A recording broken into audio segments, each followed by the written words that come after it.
ہوتا جا رہا ہے. دونوں طرف سے سلسلہ بہت بڑھ رہی ہے. لازمی بات ہے سیاسی جنگ ہے. تحریک عدم اعتماد کے حوالے سے حکومت جو ہے وہ اپنے آپ کو بچانا چاہتی ہے. اپوزیشن وزیر اعظم کو گھر بھیجنا چاہتے ہیں. تو اس سارے ماحول کے اندر سیاسی تلخی تو بڑھے گی، بلکہ سیاسی تلخی صرف لفظوں تک نہیں ہے، بلکہ جو کچھ پارلیمنٹ لاجز میں ہوا اور جس طرح سے یہ کہا جا رہا ہے کہ تحریک عدم اعتماد سے ایک دن پہلے عمران خان صاحب جلسہ کرنا چاہتے ہیں ڈی چوک پہ، اپوزیشن بھی وہاں جلسہ کرنا چاہتی ہے. یہ صورتحال تو بظاہر پاکستان کی سیاست اور جمہوریت کی اچھی بات نہیں ہے. جو لڑائی پارلیمنٹ کے اندر لڑی جانی ہے اس کو اگر پارلیمنٹ تک ہی محدود رکھیں تو دونوں کے لیے زیادہ بہتر ہے. اگر آپ اس کو میدان جنگ بنانے کی کوشش کریں گے تو یہ تو پاکستان کی جمہوریت کے لیے بھی خطرے کی بات ہے، تو اچھی بات تو نہیں. سلمان صاحب یہ بھی بتاتے چلے جیسا کہ وزیر اعظم عمران خان نے لوک دن میں جلسے سے نیوٹرل کی نئی رشی کو پیش کیا. انہوں نے کہا ہے کہ نیوٹرل تو جانور ہوتے ہیں، اس حوالے سے آپ کیا کہیں گے؟ دیکھیے انہوں نے بنیادی طور پہ جو کہا تھا وہ تو کہا تھا انسان اور جانور کے درمیان سے بنیادی فرق ہوتا ہے، اور اس کو ہمارے یہاں کیونکہ میڈیا ہے ہم سب نے اس وقت ہم دینا ہے. اور وہ ایک دن پہلے کیونکہ DGISPR نے بات کی تھی اس کے ساتھ کوشش کر رہے ہیں.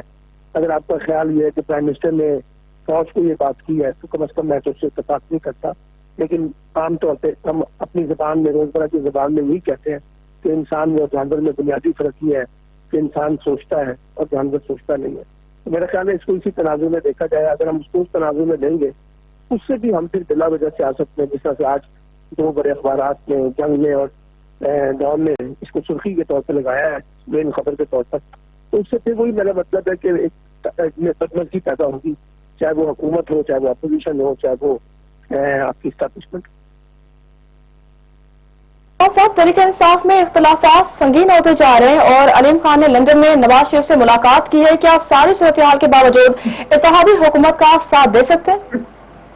دیکھیے تحریک انصاف کے اندر جو جہانگیر ترین گروپ تھا اور علیم خان گروپ تھا ان کے تو بیشتر لوگ جو ہے پچھلے 72 گھنٹوں میں پنجاب میں وزیر اعلیٰ عثمان بزدار وزیر اعظم عمران خان سے ملاقاتیں کر کے کافی حد تک اپنے معاملات طے کر چکے ہیں.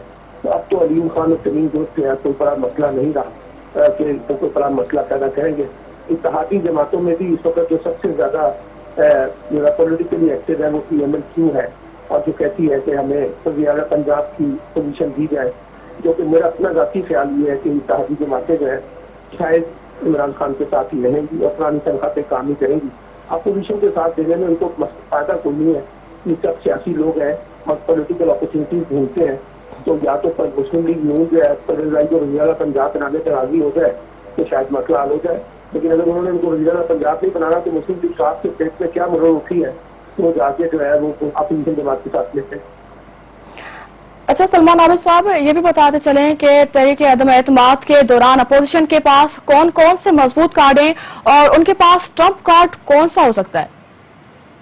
ایک ہی کارڈ چلا بھی ان کے پاس تو 172 لوگ انہوں نے پیش کرنے ہیں قومی اسمبلی کے اندر.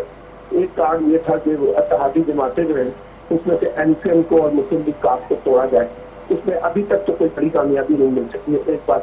دوسرا کارڈ یہ تھا کہ جناب ہم جو ہے 20-25 ارکان جو تحریک انصاف کے لوگ ناراض ہیں ان کو توڑا جائے اور ان کا ووٹ لیا جائے. اس میں اب ایک خطرہ آ گیا ڈسکشن کلاس کا آرٹیکل 63A-B-C کا، جس کی وجہ سے ذرا ایک کنفیوژن پیدا ہوگی جو ہر قانونی ماہر اس کو اپنے انداز سے تشریح کر رہا ہے. لیکن ایک ڈر اور خوف تو آ گیا ہے ان پارلیمانی ارکان میں جو تحریک انصاف سے ہیں اور عمران خان سے کچھ نہیں ہے، کہ وہ سمجھتے ہیں کہ اگر ہم ووٹ ڈالنے چلے گئے اور ہم نے عمران خان کی مخالفت میں ہاتھ کھڑے کر دیے تو ہم پہ ڈسکشن کلاس لگ سکتی ہے اور وہ ڈسکشن کلاس جو ہے وہ حیات لاہوری بھی ہو سکتی ہے. تو اس لیے ابھی تک تو اپوزیشن کے کارڈ ہیں وہ تو کوئی اس میں افیکٹو نظر نہیں آ رہے. ہاں اگر وہ مسلم لیگ کارڈ کو MCM کو توڑنے میں کامیاب ہو جائے تبھی کوئی اپوزیشن کی تحریک جو ہے عدم اعتماد کی اس کی کامیابی کا امکان ہو سکتا ہے، وغیرہ تو مشکل نظر آتا ہے. اچھا سلمان عابد صاحب یہ بھی بتاتے چلیں کہ ابھی تک جو صورتحال سامنے آ رہی ہے تو اس صورتحال کو آپ کیسے دیکھتے ہیں کہ عدم اعتماد جو تحریک ہے وہ کامیاب ہوگی یا نہیں؟ دیکھیے میں آپ کو بتا چکا ہوں کہ اگر مسلم لیگ کاف اور MCM چھوڑیں گے حکومت کو تب تو تحریک عدم اعتماد کامیاب ہو سکتی ہے. اگر آپ یہ سمجھ رہے ہیں کہ تحریک